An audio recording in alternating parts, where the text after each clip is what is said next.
अगर असली डर देखना चाहते हो तो भैरवगढ़ की काली झील पर आओ अमावस्या से पहले। बस यही वो एग्जैक्ट बिना नाम वाला ईमेल था जिसने इस पूरी डरावनी कहानी को ट्रिगर किया। आरव, जो मिस्ट्री वाली जगहों की वीडियो बनाने के लिए काफी फेमस थे, उन्हें ये चैलेंज मिला। न कोई नाम, न कोई नंबर, और यही वो इकलौता सुराग है जिसने एक फिल्म मेकर को एक ऐसे रास्ते पर धकेल दिया जहां से कोई यू टर्न नहीं था। अब आगे बढ़ने से पहले ना इस जगह की लोकेशन को समझना बहुत जरूरी है।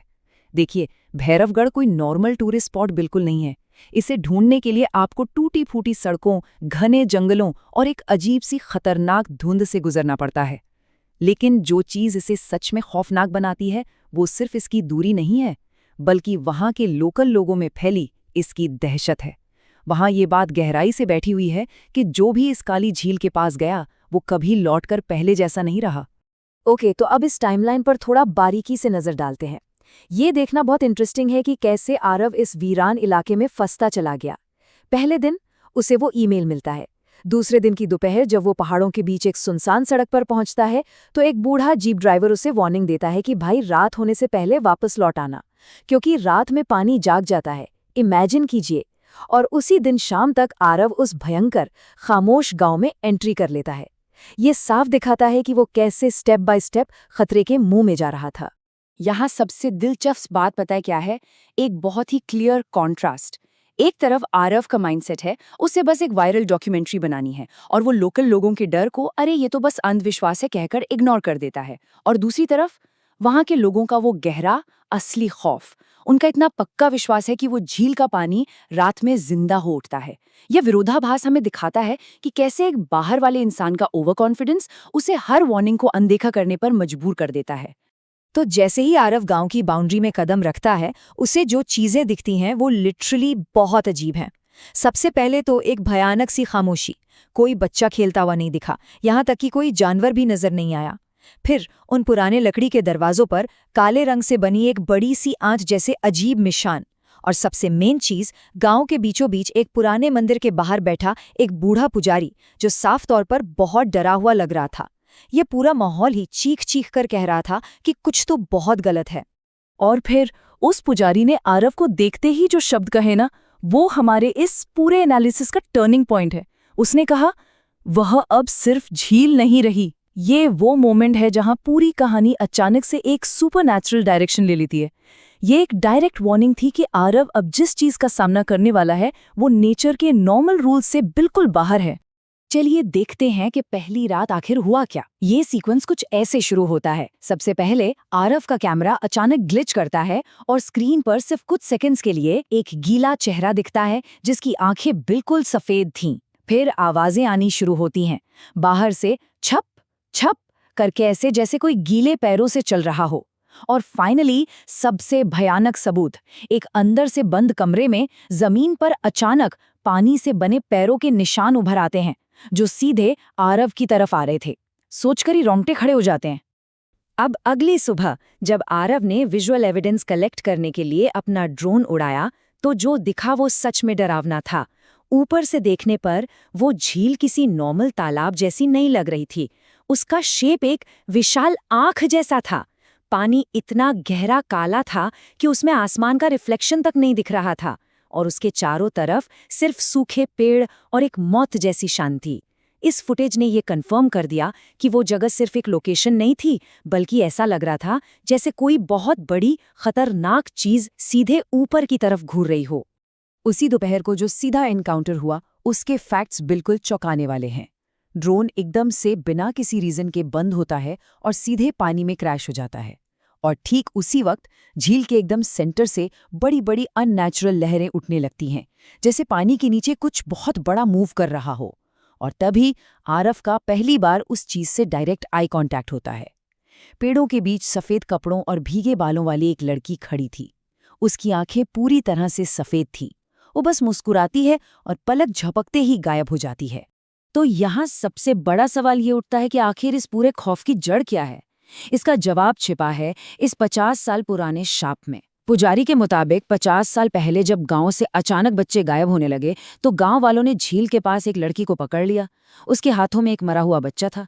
डर और गुस्से में अंधे होकर उन लोगों ने उस लड़की को पत्थरों से मार मारकर उसी झील में फेंक दिया।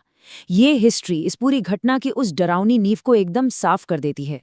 उस लड़की ने मरने से ठीक पहले जो शाप दिया था ना, वो आपको अंदर तक हिला देगा। उसने कहा था, अब ये पानी तुम्हें कभी नहीं छोड़ेगा। ये कोई मामूली लाइन नहीं है, यही वो मेन मोटिव है जिसकी वजह से वो सुपरनैचुरल ताकत वहां आने वाले हर इंसान के पीछे पड़ जाती है। ये शाप इस बात का सबूत है कि वो झील अब सिर्फ पानी का सोर्स नहीं रही, वो उस लड़की के उस बदले का जीता जागता रूप बन चुकी है जो कभी शांत नहीं होगा। दूसरी रात आते आते सिचुएशन पूरी तरह से आउट ऑफ कंट्रोल हो चुकी थी। मौसम और साइकोलॉजिकल प्रेशर दोनों अपने चरम पर थे। तूफानी बारिश और तेज हवाओं की वजह से गांव में चीखने जैसी आवाजें गूंज रही थी। और तभी दरवाजे पर ठक ठक की आवाज होती है। जब आरव पीपोल से बाहर देखता है तो उसका खून जम जाता है। बाहर वही लड़की खड़ी थी। उसके पूरे शरीर से पानी टपक रहा था और उसकी वो सफेद आंखें सीधे पीपोल के आर पार देख रही थी। इसके बाद जो होता है वो किसी भी बंद कमरे में महसूस होने वाली दहशत का अल्टीमेट लेवल है। दरवाजा बहुत जोर से हिलने लगता है और अचानक बिजली कट जाती है। पूरा कमरा गुप अंधेरे में डूब जाता है और तभी आरव को अपनी गर्दन पर ठीक पीछे किसी की ठंडी सांस महसूस होती है। एक बहुत ही ठंडी, कंपा देने वाली फुसफुसाहट गूंजती है। तुमने मुझे रिकॉर्ड किया।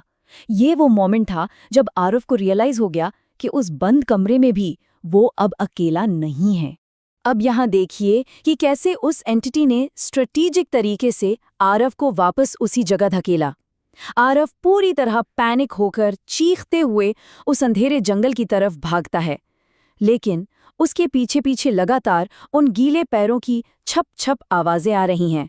वो लगातार भाग रहा है, लेकिन सबसे अजीब और डरावनी बात ये थी कि जंगल में इतना गहरा भागने के बावजूद कोई अदृश्य शक्ति उसे वापस खींचकर उसी काली झील के किनारे लाकर खड़ा कर देती है। एस्केप का कोई रास्ता नहीं था। वो एक डेडली ट्रैप में फंस चुका था। झील के किनारे पहुंचते ही कैमरे में जो कुछ रिकॉर्ड हुआ वो सच में रोंगटे खड़े कर देने वाला था। आरव का कैमरा अपने आप ऑटोमेटिकली ऑन हो जाता है। स्क्रीन पर पानी के अंदर डूबे हुए सैकड़ों चेहरे नजर आने लगते हैं और उन सब की आंखें पूरी तरह खुली हुई थीं। अचानक वो काला पानी खौलने लगता है और फिर उस काले पानी के अंदर से दर्जनों हाथ बाहर निकलते हैं और आरव को जकड़ लेते हैं। जमीन बिल्कुल दलदल जैसी हो जाती है और एक आखिरी तेज चीख के साथ आरव हमेशा के लिए उस अंधेरे पानी के अंदर खिंच जाता है। तो अब एक ऐसा सवाल जो सच में दिमाग सुन कर देता है। आरव तो गायब हो गया, लेकिन उसका वो कैमरा वहीं छूट गया था। तो आखिर उस कैमरे की आखिरी टेप ने ऐसा क्या खौफनाक सच कैद किया था? चलिए देखते हैं कि इसके बाद क्या हुआ। अगले दिन सुबह का नजारा और भी मिस्टीरियस है। जब गांव वाले डरते डरते उस झील के किनारे पहुंचे तो उन्हें वहां सिर्फ वो कैमरा पड़ा हुआ मिला। आरव का ना तो शरीर मिला और ना ही उसका कोई निशान। वो फिजिकली पूरी तरह से गायब हो चुका था। अब उसके साथ असल में क्या हुआ, इसका सिर्फ एक ही गवाह था, वो आखिरी रिकॉर्डिंग। एक ऐसी टेप जिसे देखने की हिम्मत शायद ही कोई इंसान करना चाहेगा। फाइनली जब उस टेप को प्ले किया गया तो जो सामने आया वो इस पूरे केस का सबसे डिस्टर्बिंग पार्ट है। वीडियो में दिख रहा है कि उस काले पानी के बीच से आरव का चेहरा धीरे धीरे बाहर आता है, लेकिन उसकी आंखें अब पूरी तरह से सफेद हो चुकी थी। वो कैमरे के एकदम पास आता है, एक अजीब सी स्माइल देता है और कहता है, अब मैं अकेला नहीं हूं। और उसके बोलते ही पानी के अंदर से एक बहुत ही खौफनाक आवाज गूंजती है, अंदर आओ। इस एनालिसिस के एंड में बस एक ही सवाल दिमाग में रह जाता है, क्या ये सिर्फ एक मनगढ़ंत कहानी है या फिर कुछ चीजें सच में हमारे लॉजिक और साइंस से परे होती हैं? खैर, जो भी हो, सीखते रहिए, सेफ रहिए और हाँ, उन चीजों से थोड़ा दूर ही रहिए जो रात में जाग उठती हैं।